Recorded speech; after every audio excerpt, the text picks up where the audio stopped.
If you're a teacher and you're new to ChatGPT, we're going to get back to the basics. I'm going to start from the beginning to show you the platform of OpenAI's ChatGPT. So we're going back in time a little bit, even though ChatGPT was first introduced to the world in December of 2022. So let's look at the platform from a perspective of creating an account.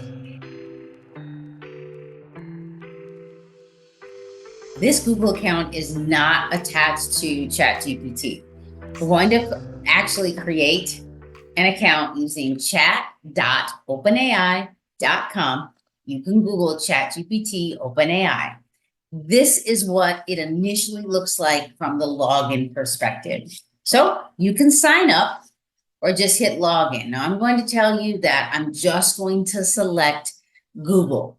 Either way, even though it's not attached, you can sign up using a typical email, or you can sign up through Google, your Microsoft account, or with Apple. I'm going to select with Google. It's going to give me some options here. This is my paid account. This is not my paid account. I have never set this up before, and it might just prompt me to set it up. So now it wants my birthday. We're all signed up. This is what it looks like when you get signed up. And yes, I did pause so that you could not see my birthday. I'm going to show you that this is initially what happens. You have ChatGPT tips for getting started. I recommend you just kind of browse through or at least read it. Ask away. ChatGPT can answer questions, help you learn, write code, brainstorm together, and much more. Don't share sensitive information, meaning don't give it your social security number. Why? Because ChatGPT is what we call a generative pre-trained transformer. That means anything you put into it, it's learning, just like any other artificial intelligence. So just remember that. And then check facts. There are limitations with ChatGPT. Nothing is perfect. Just like when you go into your Google account and you go on any search engine and you ask it something, you have to vet that information. You can't just assume that the information is right. For example, if I go to the Washington Post and they're talking about a university article and the article link is there from the university and it's a peer-reviewed article, I'm going to go to the actual source. So remember that. Then there's, okay, let's go. Now, because I've never used this before, it's very, very clean. You have on the left what we call a new chat. The new chat is down here. The platform seems kind of bland, but once you get started, you're going to really enjoy ChatGPT.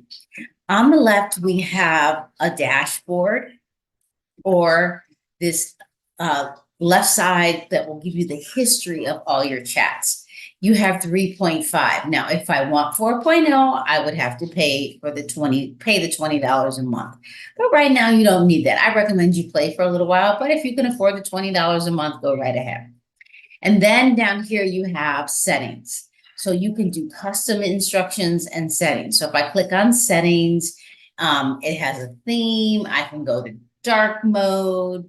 I can go back to the light mode. I can manage archived chats, and I can delete all of my chats. I would be very cautious of that unless you're saving your chats and sending them to your email.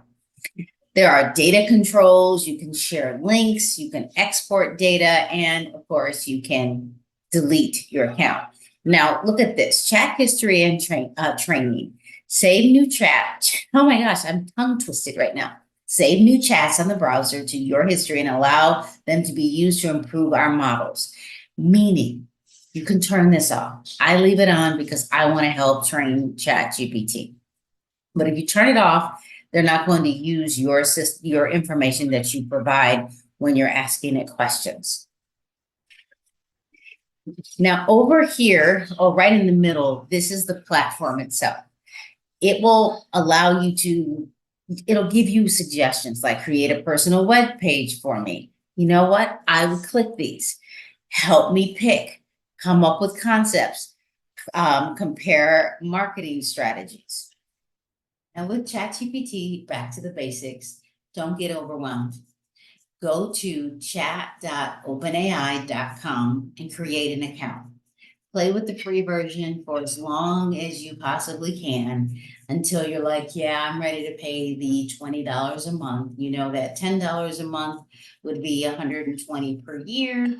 So it would be $240 per year. For me, it was worth it. I will write it off as research. You can use ChatGPT to do so many things. If you haven't watched my other video on students cheating and using it as a tool compared to a transaction, jump into that video. And remember to subscribe to my channel so you can get updates. The basics of ChatGPT. Remember, you can query, ask it a question, ask it to find some information for you, and you can tell it a command, and it will do some things for you.